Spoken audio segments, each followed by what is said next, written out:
పైకెత్తి ప్రభుకు స్తోత్రాలు చెబుదాం.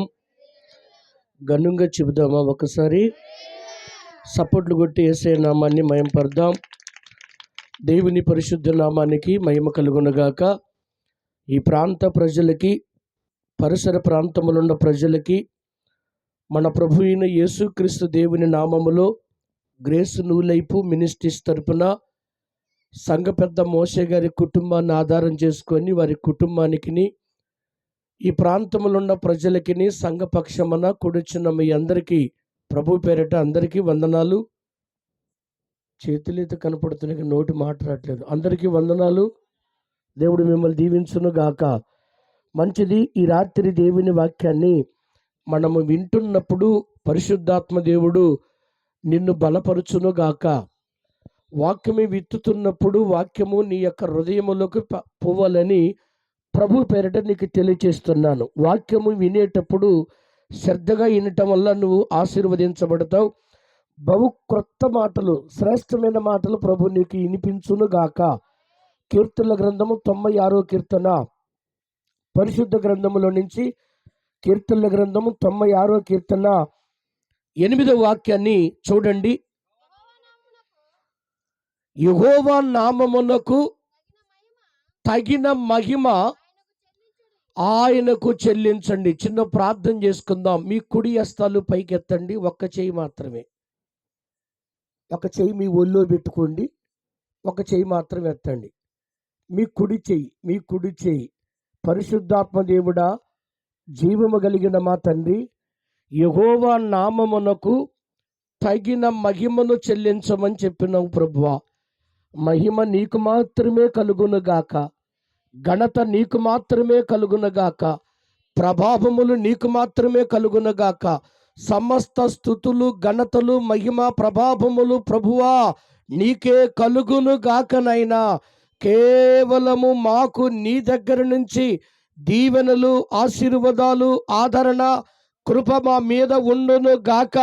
రాత్రి కుటుంబానికి ఉండును గాక, సంఘానికి ఉండును గాక, ఈ ప్రాంత ప్రజలకు రక్షణ కలుగును గాక, నీకు మహిమ కలుగును గాక. యేసు నామమున ఈ ప్రార్థన అడుగుచున్నాను తండ్రి. ఆమేన్ చెప్పండి. ఆమేన్ చెప్పండి. మంచిది. ఈ రాత్రి దేవుడు వాక్యము మనతో మాట్లాడుతున్న మాట, యెహోవా నామమునకు తగిన మహిమను చెల్లించండి. ఏ మహిమ అంటే? ఈ మహిమకుండ పేరంటే తగిన మహిమ. ఎవరికి చెల్లించాలండి మహిమ? ఎవరికి చెందాలండి మహిమ? ఎవరికి రావాలండి మహిమ? ఎవరు పొందుకోవాలండి మహిమ? అంటే నీ కోసం రక్తం కార్చిన దేవుడు ఒక ఆయన ఉన్నాడు. నీ కోసం ప్రాణం పెట్టిన దేవుడు ఒక ఆయనే ఉన్నాడు. ఆయన నీ కోసం చనిపోయి తిరిగి లేచిన దేవుడు ఉన్నాడని నువ్వు నిజరక్షకుని అంగీకరిస్తే ఆ దేవునికి ఎలా చెల్లించాలంటే తగినంత, దగ్గినంత కాదు, దగ్గినంత కాదు. చెప్పండి, తగినంత. అంటే అమ్మా, మీరు దేవుణ్ణి ఆరాధిస్తున్నప్పుడు, ప్రియమైన దేవుని పిల్లలారా, మీరు దేవుణ్ణి స్తుతిస్తున్నప్పుడు తగినంత దేవునికి స్తుతి కలుగును గాక. మీ నైవేద్యములు, మీ ప్రాణార్పణలు లేదా మీ కృతజ్ఞత స్తుతులు దేవునికి చెల్లించేది ఏదైనా ఉందంటే అది ప్రభుకు మాత్రమే ప్రభావము కలుగును గాక అంటాడు కదా. ఇంకా కొంచెం కిందకు వస్తే, నైవేద్యమును తీసుకొని ఆయన ఆవరణములోకి తీసుకొని రండి. ఏం తీసుకొని రావాలంటండి? చెప్పండి అమ్మా. నైవేద్యములు వండుకున్నారా? పరమన్నం వండుకొని తీసుకొని వచ్చారా? నైవేద్యములు ఏం చేయాలంట? తీసుకొని ఆయన ఆవరణములోకి రండి.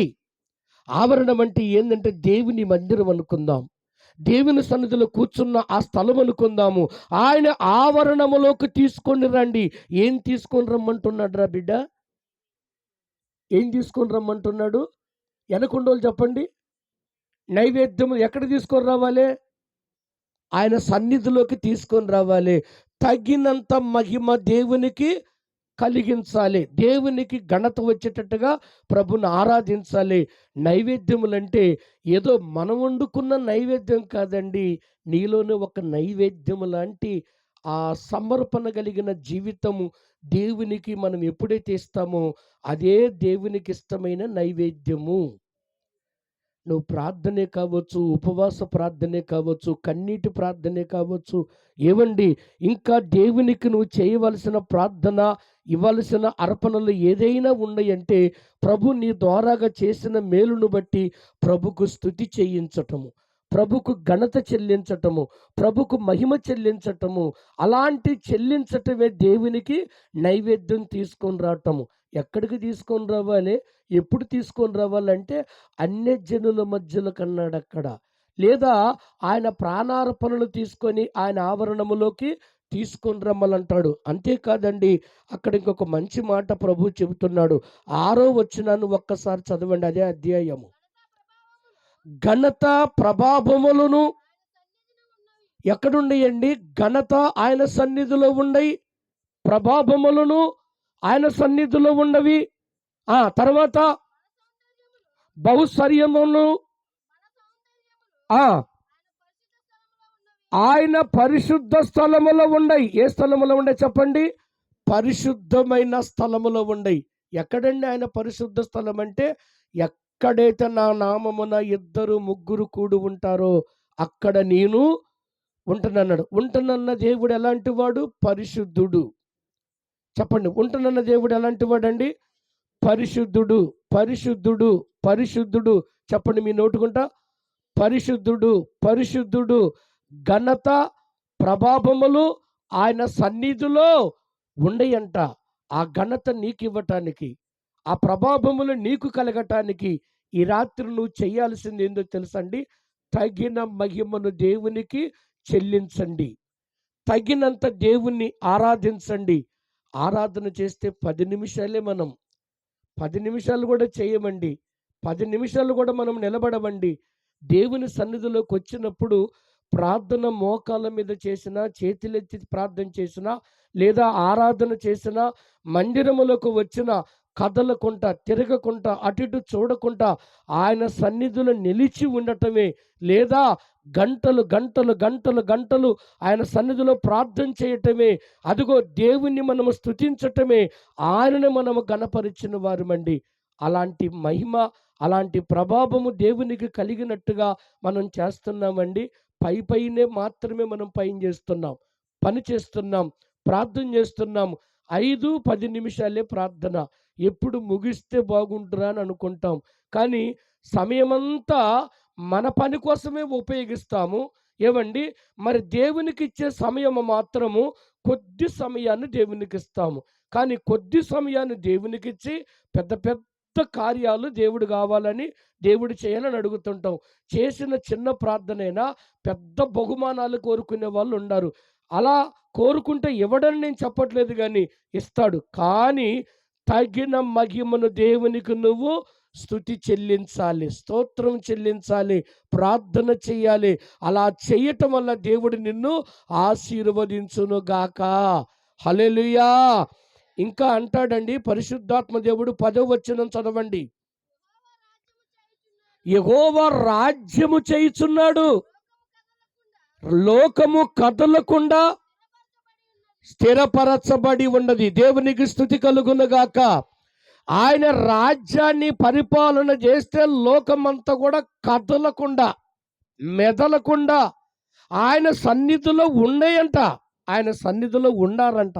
కానీ ఈనాడు మన పరిపాలన ఎలా ఉంది, లేదా మన యొక్క పరిచర్య ఎలా ఉంది, లేదా మన తీర్మానం ఎలా ఉంది, లేదా మన యొక్క ఉద్దేశం ఎలా ఉందని ప్రభు పేరిట తెలియజేస్తున్నా. యెహోవా రాజ్యము వేలుచున్నవాడు, యెహోవా రాజ్యాన్ని చూస్తున్నవాడు, రాజ్య పరిపాలన చేస్తున్నవాడు. అందుకనే అన్యజనులందరూ కూడా కదలకుండా అక్కడ ఉండేటట్టుగా చూస్తున్నాము. అవునండి, ఆయన దగ్గరకు వచ్చిన వాళ్ళు అనేకులు మొక్కి సాగిలపడి వెళ్ళిన వాళ్ళు ఉన్నారు. రాజులతో సహా, గొర్రెలు కాసుకునే గొల్లలతో సహా, ఏమండి శాస్త్రీలతో సహా, పండితులతో సహా, గనులు గొప్పవారితో సహా యేసు ప్రభు ఆయన జన్మించినప్పుడు, యేసు ప్రభు ఆయనే ఆ పశువుల పాకలో పుట్టాడన్న సంగతి తెలుసుకున్నప్పుడు అనేకులు వచ్చి ఆయనకు నమస్కారం చేసినట్టుగా అన్యులతో సహా దేవునికి అక్కడ సాగిలపడ్డట్టుగా మనము చూస్తాము. మరొకసారి చదవాలని ప్రభు పేరిట మీకు తెలియచేస్తున్నాను. యెహోవా రాజ్యము చేయుచున్నాడు, లోకమంట కదలకుండా స్థిరపరచబడి ఉన్నది. దేవునికి స్తుతి కలుగునగాక. నా ప్రభు దగ్గరకు వస్తే నిన్ను స్థిరపరుస్తాడు. నా ప్రభు మాటలు వింటే నీ కుటుంబాన్ని కట్టుతాడు. తగిన మహిమను దేవునికి చెల్లిస్తే నీ కుటుంబమని దేవుడు ఆశీర్వదిస్తాడు. ఆశీర్వదించటం మొదలు పెడితే దాన్ని ఎవరూ ఆపలేరు. ఒకవేళ దేవుడే ఆశీర్వదించాలని నీకు ఆశీర్వాదము కలిగితే ఏ నరుడు వల్ల కాదని ప్రభు పేరిట మీకు తెలియచేస్తున్నాను.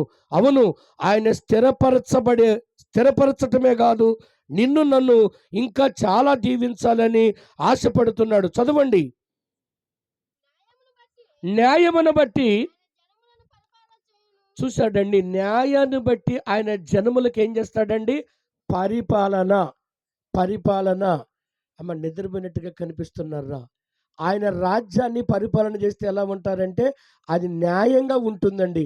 ఈనాడు మన రాజ్యమే కానీ, మన గ్రామమే కానీ, మన కుటుంబమే కానీ అలాంటి పరిపాలన ఉందా అని ప్రభు పేరిట మీ అందరికీ తెలియచేస్తున్నాను. ఆయన న్యాయాన్ని ఎలా చేస్తాడంటండి? మంచి పరిపాలన చేస్తాడంట. న్యాయమే కాదండి, ఈనాడు దేవుని దగ్గర నువ్వు దేవునిలో ఉండి ప్రార్థన చేసిన ఆ సంగతి ఏదైనా ఉందంటే దేవుడు నిన్ను అన్యాయం చేసేవాడు కాదు. దేవుని దగ్గరికి నువ్వు వచ్చుంటే, దేవుడి ప్రార్థన దేవుని దగ్గరకు వచ్చి నువ్వు ప్రార్థన చేస్తుంటే ఆ ప్రార్థనకి దేవుడు నీకు ఏమిస్తాడంటే జవాబిచ్చి నిన్ను నడిపించగలిగిన వాడు. ఇంకా కొంచెం మనం ముందుకొస్తే పరిశుద్ధాత్మ దేవుడు మాట్లాడుతున్న మాట, ఈ వార్తను చూడండి, ఈ వార్తను అన్యజనులలో ప్రకటించండి.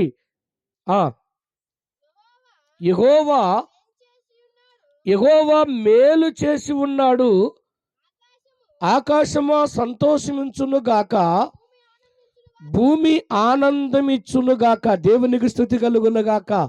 దేవుడు ఏం చేసి ఉన్నాడంటండి? మేలు చేసి ఉన్నాడంట. మేలు చేస్తే భూమి కానీ ఆకాశము కానీ ఆనందిస్తుంది.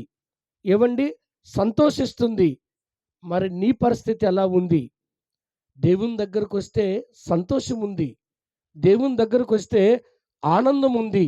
ఎందుకు ఈ మాట చెప్తున్నానంటే, నువ్వు చెల్లించవలసిన మహిమ దేవునికి చెల్లిస్తే నువ్వు మళ్ళీ పంటను కోస్తావు. ఇప్పుడు వేసిన విత్తనానికి ఒక తరుణానికి నువ్వు పంట ఎలాగైతే కోస్తున్నావో, ఈరోజు చేయబడిన ప్రార్థన, ఈరోజు పెట్టుకున్న ప్రార్థన, ఈరోజు కారుస్తున్న కన్నీరు, ఈరోజు చేస్తున్న ప్రార్థన 40 దినాలు ఒకరోజు ప్రతిఫలము దేవుడు ఇవ్వబోతున్నాడు. ఒకరోజు దేవుడు నిన్ను ఆశీర్వదిస్తాడు. అంతే కదా, దేవుడు దీవించేవాడే. ఇంకా ఇదే అధ్యాయంలో నేను మాట్లాడాలని నేను ఆశపడుతున్నాను. ఎక్కడండి అని మనం ఆలోచిస్తే పరిశుద్ధాత్మ దేవుడు మాట్లాడే మాట చూడండి. మరొక్కసారి ప్రభునామానికి మహిమ కలుగునగాక. 8వ వచనంలో చివరి మాట, 9వ వచనం ఒక్కసారి చదవండి. ఏమండి? పరిశుద్ధ అలంకారమును ధరించుకొని దేవునికి స్తోత్రము కలుగునగాక. ఏ అలంకారం వంటిది చెప్పాలి? పరిశుద్ధమైన అలంకారము ధరించుకొని యెహోవాకి ఏం చేయాలంట? నమస్కారము చెయ్యాలంట. అంటే దేవునికి మనము నమస్కారం చేసేటప్పుడు కానీ, దేవునికి మనము స్తుతి చెల్లించినప్పుడు కానీ, దేవుని దగ్గరికి మనం వచ్చినప్పుడు కానీ దేవుడు కొన్ని మాటలు అక్కడ తెలియజేస్తున్నాడు. తగిన మహిమను దేవునికి చెల్లించండి. అన్ని జనుల్లో ఆయన వార్తని మీరు వినిపింప చేయండి, ప్రకటన చేయండి, ప్రసరించండి అని దేవుని వాక్యం సెలవిస్తుంది. అంతేకాదు, ఇక్కడేమన్నాడంటే పరిశుద్ధాత్మ దేవుడు నీతో చెప్పిన మాట మరొకసారి చదవండి. పరిశుద్ధమైన అలంకారమును ధరించుకొని యెహోవాకు మనం ఏం చేయాలండి? నమస్కారము చెయ్యాలి. చాలా మంది, కొంతమంది అండి ఎంత దీనంగా వచ్చి దండం పెడుతుంటారండి. అంటే అలంకారాన లేదా దేవుని యొక్క నామం పేరిట దగ్గింపు లేదా సమర్పణ అలా చేస్తుంటారండి. కొంతమంది చాలామంది వయసులో పెద్దోళ్ళైనా సావుకులు కనపడ్డా, దేవుని బిడ్డలు కనపడ్డా ఒక అలంకారముతో అంటే వారు చూపించే ఆ నడకను బట్టి ఆ ఒలికిడి బట్టి మనకు అర్థమైంది. పరిశుద్ధమైన అలంకారము. అలంకారముతో దేవుని ఏం చేయాలంట? నమస్కారము చెయ్యాలి. కొంతమంది వస్తే ఎలా వస్తారంటే గర్వంగా వస్తారు, పొగరబట్టినోళ్ళలాగా వస్తారు. దయచేసి అలాంటి వాళ్ళు ఇక్కడ ఉన్నారని నేను చెప్పట్లేదు. ఒకవేళ మీరు ఏం అనుకోవద్దు. ఇక్కడ ఏమన్నాడంటే మీరు పరిశుద్ధమైన అలంకారాన్ని మీరు అలంకరించుకొని ఆయన సన్నిధిలో మీరు ఏం చెయ్యాలి? నమస్కారం చెయ్యాలి. కొంతమంది ఎలా వస్తారంటే ఇందాక చెప్పే కదండి, అదొక రకంగా తీవ్రంగా వస్తుంటారు. నేనే వచ్చాను, నేనే ఉండాను అన్నట్టుగా. నువ్వే అనుకుంటే కాదు, నువ్వు దేవునికి సమర్పించుకునేవాడివిగా ఉండాలి. నీకు నువ్వే అనుకుంటే కాదు, నువ్వు దేవునికి సమర్పించుకున్న తల్లివిగా ఉండాలి. అలంకరించుకోవాలి. ఏ అలంకారం ఇది? పరిశుద్ధమైన అలంకారము. దేవునికి స్తోత్రము కలుగును గాక. చేతులెత్తి చెప్పండి ఒకసారి. బిగ్గరగా సపోర్టు కొట్టి ప్రభు నామాన్ని స్తుతించుదుముగాక. పరిశుద్ధమైన అలంకారమును ధరించుకొని యెహోవాకు నమస్కారము చెయ్యండి. సర్వభూజనులారా ఆయన సన్నిధిలో ఏం చేయాలండి? వణుకుడి. వనకాలంట. వనకాలే. ఏం చేయాలి తమ్ముడు? వనకాలే. ఎక్కడ వనకాలే? జ్వరం వస్తే వణికే వాళ్ళు ఉండారు. ఇప్పుడు చలి పెడితే వణికే వాళ్ళు ఉండారు కదండి. భయములో వణికే వాళ్ళు ఉండారు. రోగం వస్తే వణికే వాళ్ళు ఉండారు. ప్రియమైన దేవుని బిడ్డలారా, వనకాలే. వనకాలే. ఒకసారి వణుకాలనేది మీరు ఎలా చూపిస్తారు? చూపించండి ఒకసారి కదా. వణకటం అంటే ఏంటి? ఇది కనిపించే వణుకుడు, ఇది కాదు. ఒక పరిశుద్ధమైన అలంకారమైన వణుకుడు ప్రభు నామమును ఉంటే దేవుని దీవించును గాక. వనకాలే. చాలామంది వనకరండి. నిజంగా ఎలా ఉంటారంటే భయంకరంగా ఉంటారు కొంతమంది. ఈరోజు దేవుని సన్నిధిలోకి వచ్చిన ప్రియమైన దేవుని బిడ్డలారా, నువ్వు ఎలా ఉండావు? ఏ విధంగా ఉండావు? ఆ మాటని ఇంకొకసారి చదువు తల్లి. సర్వభూజనులారా. ఒక్కరికే చెప్పాడా? అందరికీ చెప్పాడు ఈ మాట? ఏమండి, ఎవరిని చూస్తున్నావు? దేవుడికి మేము కలుగును గాక. మీ ఆమె ఇక్కడే ఉంది, నువ్వు ఇక్కడే ఉండు. ప్రైజ్ అల్లాడు. దేవునికి స్తోత్రము కలుగును గాక. ప్రైజ్ అల్లాడు. హల్లెలూయా. ఏ అలంకరణ? దేవునికి స్తోత్రము కలుగును గాక. పరిశుద్ధమైన అలంకారం. అక్కడ సర్వభూజనులారా మీరందరూ యెహోవా నామములో ఆయన సన్నిధిలో వనకాలే. వనకటండి ఇక్కడికి వస్తే నీ చెవు దేవుని మాటలే వినాలి, నీ కళ్ళు దేవుని వైపే చూడాలి, నీ చేతులు దేవుని వైపే ఎత్తాలి, నీ మనసు దేవుని మీదనే ఉండాలి, నీ ఆలోచన దేవుని మీదనే ఉండాలి. ఈ సమయములన్నా నువ్వు దేవునికి ఇవ్వకపోతే ఇక నువ్వు దేవునికి ఎలా నడుస్తున్నావు అనేది ఒక్కసారి ఆలోచించాలి. దేవునికి మహిమ కలుగును గాక. సర్వభూజనులారా ఆయన సన్నిధిలో మీరు వనకండి. అంటే వచ్చిన వాళ్ళండి కొంతమంది అండి ఎంత విధేయతగా కూర్చుంటారోనండి, ఎంత ముచ్చటగా కూర్చుంటారోనండి. భక్తి వాళ్ళనే కనిపిస్తుందండి. కొంతమంది వస్తే ఇటు ఒక కాలు గోడకు ఒక కాలు ఇవ్వండి. చాలామంది నెగడదండి కూర్చుంటారండి. భక్తి ఉండదు, భయం ఉండదు, దడుపు ఉండదు, వణుకుడు ఉండదు. ఇలా ఉండకూడదండి. నువ్వు వచ్చిన కొద్ది సమయములైనా దేవునికి ఇష్టమైన నైవేద్యముగా మార్చబడుదువుగాక. ఆమేన్ చెబుతుంటే మేము సపోర్ట్ కూడా చెప్పరు. దేవుడు మిమ్మల్ని దీవించును గాక. అంతే ఇలా కొద్దిగా మెత్తబడ్డట్టుగా ఉన్నారు కదా, చలి ఉంది కదా. దేవుడు మిమ్మల్ని దీవించును గాక. చలి ఇంకా దగ్గాలని ప్రార్థన చేయనా, ఎక్కువ ఉండాలని ప్రార్థన చేయనా? మీడియంగా. అలా అని చలి ఎక్కువగా ఉండకూడదని మనం ప్రార్థన చేస్తే పైర్లకు కూడా చలి కావాలంట. కొన్ని మిరప తోటలకు చలికే కొంచెం సిగురు పెడతాయంట. ఇగురు పెడతాయంట, తోటలు బాగుంటాయంట అంటారు. మరి చలికి బాగా పంట వస్తుందని చెబుతుంటారు. కొన్ని పంటలు మాత్రమే. దేవునికి స్తుతి కలుగును గాక. చేతులు ఎత్తి చెప్పండి, ఆ చేతులన్నా నాకు కనపడతాయేమని. మోకాళ్ళు ఏం కనపడట్లే, మీ ముఖం ఏం కనపడట్లే, మీ ముఖం ఏం కనపడట్లే. నా ముఖం కనపడుతుందా? నా ముఖం కనపడుతుందా? నాకే 2 లైట్లు పెట్టారు కాబట్టి కనపడకపోతే ఇంక నేనెవరికి కనపడతాను? కనపడతాను. దేవునికి మహిమ కలుగును గాక. హల్లెలూయా. ఆ తర్వాత నా ముఖం మీద ఉన్న కళ్ళజోడు కనపడుతుందా? ఓకే, దేవుడు మిమ్మల్ని దీవించును గాక. మీరు ప్రార్థన చేశారు కాబట్టి ఈరోజే తెచ్చుకున్నానండి. పాప అమ్మగారి కష్టార్జితం. దేవునికి స్తుతి కలుగును గాక. సబ్బటు కొట్టి ప్రభు నామాన్ని స్తుతించుదుము గాక. హల్లెలూయా. ఈ కళ్ళజోడు ఈరోజే తెచ్చుకున్నానండి. ఈరోజే దేవుడు నామములో పెట్టుకోవటం జరిగింది. అమ్మ, ఇది పెట్టుకుందని నేను అట్నే ఉంచుకోవట్లేదు, కానీ కొద్దిగా మీరు కనపడటం కోసం. Praise the Lord. హల్లెలూయా. ఎందుకు ఈ మాట చెబుతున్నానంటే, దేవుని సన్నిధిలో విధేయత కలిగిన వారముగా మనం ఉండాలని ప్రభు పేరిట మీకు నేను తెలియజేస్తున్నా. ఇంకొక కొన్ని మాటలు చెప్పి నేను త్వరగా ముగించాలని ఆశపడుతున్నా. 97వ కీర్తన మొదటి వాక్యం చదవండి. చూశారండి, యెహోవా రాజ్యము వేలుచున్నాడు, రాజ్యం చేస్తున్నాడు, భూలోకము ఆనందించునుగాక, దీపములన్నీయు. ఒకసారి చప్పట్లు కొట్టేసే నామాన్ని మహింపరచండి. ప్రియమైన దేవుని బిడ్డలారా, యెహోవా రాజ్యం వేలుచున్నప్పుడు అంట భూలోకమంతా కూడా ఏమైందంటమ్మా? ఆనందిస్తుందంట. ఎంతో ఆనందం, నాకు ఎంతో ఆనందం, యేసయ్యతో ఉంటే ఎంతో ఆనందం, ఎంతో ఆరోగ్యం, నాకు ఎంతో ఆరోగ్యం, యేసయ్యతో ఉంటే ఎంతో ఆరోగ్యం. ఆమేన్. ఎంతో ఆరోగ్యము, ఎంతో ఆనందం. ఎవరితో ఉంటే? దేవునితో ఉంటే, దేవునిలో ఉంటే, ప్రభుతో ఉంటే ఆనందం. భూలోకం అంతా కూడా ఆనందిస్తుంది.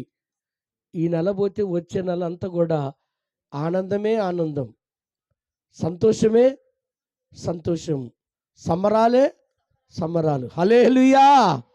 అవును కదండి.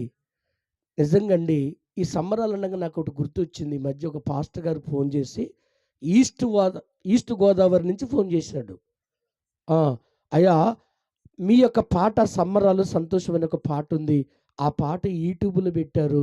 పరిశుద్ధ బాబాయ్ గారు మాకు ఒకసారి చూపించారు, కానీ కొంచెం అది ఆ యూట్యూబ్ అనేది మాకు రావట్లేదయ్యా, ఒక్కసారి మళ్ళీ మీ యొక్క పాటను మాకు పంపించమన్నప్పుడు నిజంగా పంపిస్తాం. ఆయన అంటున్నాడండి, ఆ ప్రాంతం అంతా కూడా, ఆ ప్రాంగణం అంతా కూడా ఆ పాటతోటి మేము చాలా ఆనందించబడ్డామండి, చాలా సంతోషపడ్డామండి. ఆ పాట చాలా మాకు ఆత్మీయంగా ఉందని చెప్పేశారు. దేవునికి మహిమ కలుగును గాక. చేతులెత్తి ప్రభుకు స్తోత్రాలు చెబుదాం. అంటే డిసెంబర్ వచ్చిందంటే ఎంత సంతోషమో తెలుసండి? చాలా సంతోషం. క్రైస్తవుల కంటే ఆ పండగ చాలా ఇష్టం. ఎందుకో తెలుసా? నేడు రక్షకుడు మన కొరకు పుట్టినాడు, ఈయన ప్రభు అయిన యేసు. దేవునికి స్తోత్రము కలుగును గాక అని ప్రతి వీధిలో, ప్రతి గ్రామములో, అందుకని ఆయన మాటలు, ఆయన యొక్క పాటలు, ఆయన యొక్క వర్తమానాలు, ఆయన యొక్క శుభ సందర్భాలు మనం చాలా వింటామండి. ఈరోజు చెప్తున్న మాట ఏంటంటే, భూలోకం అంతా కూడా ఆయనని ఏం చేస్తుందండి? సంతోషిస్తుంది, ఆనందిస్తుంది. ఒక్కసారి చూడండి, యెహోవా రాజ్యము చేయుచున్నాడు, భూలోకము ఆనందించునుగాక. చాలండి. భూలోకము ఏమైందంటే చెప్పండి? ఆనందంగా ఉంటుంది. మీరు కూడా ఆనందంగా ఉందురుగాక. ఏమానందం పాస్టర్ గారు, 40 దినాలు మేము ఫాస్టింగ్ ప్రేయర్ చేస్తున్నాం కదా, చలని అనుకోబాకండి దయచేసి. ఇదే మీకు గొప్ప ఆనందము దేవుడు ఇచ్చునుగాక. ఈ 40 దినాలు మీరు ప్రార్థన చేస్తుండండి, దేవుల్లో ఉండండి, ఆ చెప్పిన మాటలు మీరు శ్రద్ధగా వినండి, ప్రభు వైపు చూడండి. దేవుడు మిమ్మల్ని అత్యధికంగా దేవుడు దీవించునుగాక అంటాడు కదా. ఇంకొక మాట మీకు నేను తెలియచేయాలని ఆశతో ఉన్నాను. ప్రభునందు దేవుని బిడ్డలారా, ఏంటండి ఆ మాట అంటే? ప్రభువు మాట్లాడుతున్న మాట అదే 97వ అధ్యాయము కీర్తనల గ్రంథము 9వ వచనం. ఏలయనగా, చూడండి, ఏలయనగా యెహోవా భూలోకం అంతటికి పైగా నువ్వు మహోన్నతుడువై ఉన్నావు. సమస్త దేవతలకు పైగా నువ్వు అత్యధికమైన, గట్టిగా సపటు కొట్టి ప్రభునామాన్ని స్తుతించుదుముగాక. దేవునికే మహిమ కలుగునుగాక. ఆయన పైనున్నవాడు, పరలోకమే కాదు భూలోకమే కాదు, ఆయన రాజ్యమంతా కూడా పరిపాలన చేస్తున్నాడు. ఆయన ఏలుచున్నాడు.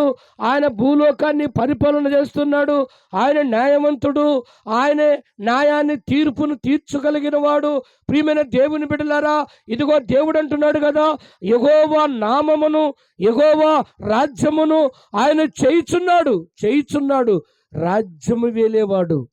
అందుకనే రారాజు వచ్చుచున్నాడు, నాకు బహుమానాన్ని తెస్తున్నాడు. దేవునికి మహిమ కలుగునగాక.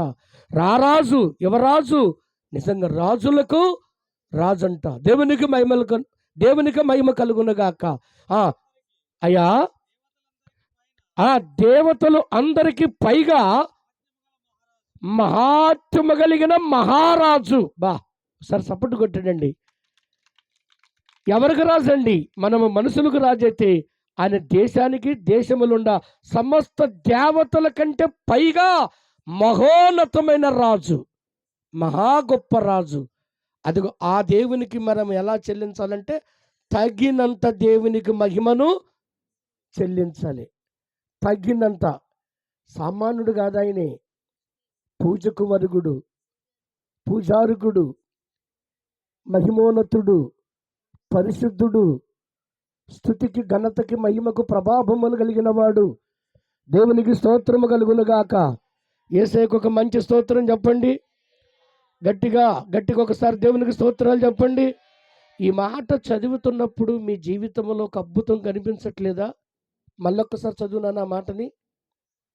ఈ మాటను చదువుతున్నప్పుడు దేవతలు అన్నిటికి పైన మహానత్యము కలిగిన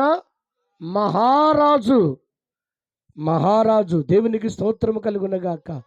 ఆ దేవునికి ఎలా స్తోత్రం చెల్లించాలంటే తగినంత దేవునికి మహిమను మనము చెల్లించాలి. అందుకనే మహిమకు, ఘనతకు, ప్రభావములు ఆ దేవునికే కలుగునుగాక. ఆ దేవుడు అంటే ప్రభువుకే కలుగునుగాక, యేసయ్యకు కలుగునుగాక, ప్రభువుకు కలుగునుగాక, రక్షకుడికి కలుగునుగాక. దేవునికి స్తోత్రము కలుగునుగాక. ఆయన అంటాడండి, ఎంత చక్కటి మాట అండి. 4వ వచనం చదవండి. 96:4. యెహోవా మహత్యము కలిగిన వాడు. గట్టిగా సపట్టు కొట్టండి. దేవునికి స్తోత్రము కలుగునుగాక. అధిక స్తోత్రము పొందగాక. దేవునికి స్తోత్రము కలుగునుగాక. ప్రార్థన చేస్తా దయచేసి. సలనే మాట వాస్తవము. డైలీగా ప్రార్థన జరుగుతుంది కాబట్టి ఈ మాట చదవండి మరొకసారి. 4వ వచనం చదువుతున్న మాట. యెహోవా మహత్యము కలిగిన వాడు, అధిక స్తోత్రము పొందదగినవాడు. చూడండి సమస్త దేవతల కంటే ఆయనే పూజనీయుడు. దేవునికి స్తోత్రము కలుగునుగాక. అంటే ఆయన పూజకు అర్హుడు, పూజార్హుడు, శ్రీమంతుడు, గనుడు, గొప్ప దేవుడు, పరిశుద్ధాత్మ. దేవునికే సమస్త మహిమ కలుగునుగాక. ఆ మూల మాట చదువుకొని ప్రార్థన చేసుకుందాం. 8వ వచనం. యెహోవా నామమునకు తగిన మహిమ ఆయనకు చెల్లించుదాము బిడ్డ, ఆయనకు చెల్లించుదాము. నైవేద్యమును తీసుకొని ఆయన ఆవరణములోకి మనము రావాలి. దేవునికి స్తోత్రము కలుగునుగాక. 6వ వచనం ఒక్కసారి చదవండి. ఘనత ప్రభావములను ఆయన సన్నిధిలో ఉన్నవి. నా తల్లి, ప్రియమైన బిడ్డలారా, కుమారుడా, ఆయన సన్నిధిలో ఏముండి అని చెబుతున్నాడు? ఘనత ప్రభావములు ఆయన సన్నిధిలో ఉన్నాయి. దేవునికి స్తుతి కలుగునుగాక. మరి నువ్వు పొందుకోవలసింది దీవెనలు, ఆశీర్వాదాలు నువ్వు తీసుకోవాలంటే ఆయనకు తగిన మహిమను చెల్లించాలి. పైన స్తోత్రాలు చెల్లించటం కాదు. నీకు స్తోత్రము, నాకు ఆత్రము. తొందరగా ముగించమనే ఆలోచనతోటే ఉండారు తప్ప ఇంకా చెప్పండి, ఇంకా ప్రార్థన చేద్దాము, ఈ వీధిలో ఒక గంట సేపు మోకాళ్ళేసి ప్రార్థన చేస్తానన్న వాళ్ళ చేతులు పైకెత్తండి. నిజంగా ఎత్తు బిడ్డ, ఎత్తమన్నానని ఎత్తబాకు. ఒక గంట చేస్తానండి, దేవునికి మహిమ కలుగును గాక. ఈ వీధిలో ఈ ప్రాంతం కొరకు, ఈ ప్రజల కొరకు, ఈ దేశాల కొరకు, రాష్ట్రాల కొరకు ప్రభువుకు ఘనత కలిగేటట్టుగా నేను ప్రార్థన చేస్తా. నేను తీర్మానం తీసుకుంటా, నా ప్రభువుని ఆరాధిస్తా. ఎందుకో తెలుసా? నా దేవుడు పూజకు అర్హుడు, పూజార్హుడని వాక్యము సెలవిస్తుంది. గనుడని దేవుని వాక్యము సెలవిస్తుంది. మహోన్నతుడని దేవుని వాక్యము సెలవిస్తుందని, రాజ్యాలను వేలే రాజని ఆయన వాక్యము సెలవిస్తుంది. మరి నువ్వెలా ఉండావు? నీ స్థితి ఎలా ఉంది? ఒకసారి ఆలోచిస్తావా? తగిన మహిమ, చెప్పండి, తగిన మహిమను ఆయనకు చెల్లించాలంట, చెల్లించాలంట. అదే ఎవరి దగ్గరైనా వడ్డీకి డబ్బులు తీసుకుంటే వడ్డీ అసలు ఇచ్చినట్టు, అర్థమైందండి? ఎవరి దగ్గరైనా డబ్బులు తీసుకుంటే కొంతమంది ఇవ్వరండి, డబ్బులు తీసుకోవటమే కానీ ఇయ్యటాలు ఉండవు. దేవునికి స్తుతి కలుగును గాక. అంటే తగిన మహిమంటే అంటే ఇంకా రెట్టింపుగా దేవుని నువ్వు ఆరాధించాలంటే, నీకు రావాల్సిన ఆశీర్వాదాలు నీకు ఇచ్చినప్పటికీ, నీకు రావాల్సిన మేలు నువ్వు పొందుకున్నా, నా దేవుడు నీ కోసం చేసిన త్యాగాన్ని కూడా నువ్వు దేవునికి మహిమ చెల్లించాలి. కేవలం నువ్వేం చేస్తున్నావంటే, నువ్వు చేసే మహిమ, నువ్వు చెల్లించే స్తోత్రం నీ పిల్లల కోసం, నీ చేతి పని కోసము, నీ పని కోసము, నీ జాబు కోసము, నీ పంట చేనుల కోసము, నీ యొక్క గొర్రె మేక మందల కోసము, ఇదిగో ఈ విధంగా దేవునికి నైవేద్యము చెల్లిస్తున్నాం. అదే చెయ్యి. దాన్ని చేసిన తర్వాత కూడా, దానికంటే ముందు కానీ తర్వాత కానీ, ప్రభువా నా కోసము నాయనా నువ్వు రాజ్యాన్నే పరిపాలన చేస్తున్నావయ్యా, ఘనతకు అరుగుడువయ్యా, అయ్యా మహిమకు అరుగుడువయ్యా, యేసయ్యా ఈ దీనురాలుని, ఈ దీనుడిని, ఈ అలుపుడిని, ఈ అయోగ్యురాలుని నన్ను ఏర్పరచుకొని, నన్ను నీ రక్తములు కడిగి నీ బిడ్డగా, నీ సొత్తుగా చేసి నా కోసం ప్రాణం పెట్టిన యేసయ్యా అని మళ్ళా దేవునికి రెట్టింపుగా ఆయనకు మహిమను స్తోత్రాలు చెల్లించాలి. దేవుడి మాటలు దీవించి నడిపించునుగాక. తలలు ఉంచుదాం, కళ్ళు మూసుకుందాం, ప్రార్థన చేసుకుందాం. ఎలా చేస్తావు ప్రార్థన ఈ రాత్రి? నీ ఆశీర్వాదాల కొరికే దేవునికి స్తోత్రాలు చెబుతున్నావు, కానీ ఆ తర్వాత నువ్వేం చేస్తున్నావంటే, ప్రియమైన దేవుని బిడ్డలారా, నువ్వు చెల్లాల్సిన మహిమను లేదా దేవునికి చెల్లించాల్సిన స్తోత్రాలు తగినంత తగినంత తగినంత నువ్వు తగ్గినంత కాదు. నువ్వు ఒకవేళ దగ్గాలంటే దేవుని సన్నిధిలో దగ్గు. ఒకవేళ చెల్లించాల్సింది దేవునికి ఎక్కువగా స్తోత్రాలు చెల్లించండి. దేవుని నిన్ను ఆశీర్వదించును గాక. పరిశుద్ధాత్మ దేవుడా, ఈ ప్రార్థన ఆలకించండి, అంగీకరించండి, ఆశీర్వదించమని యేసు నామములో ఈ ప్రార్థన అడుగుచున్నాము తండ్రి. ఆమేన్.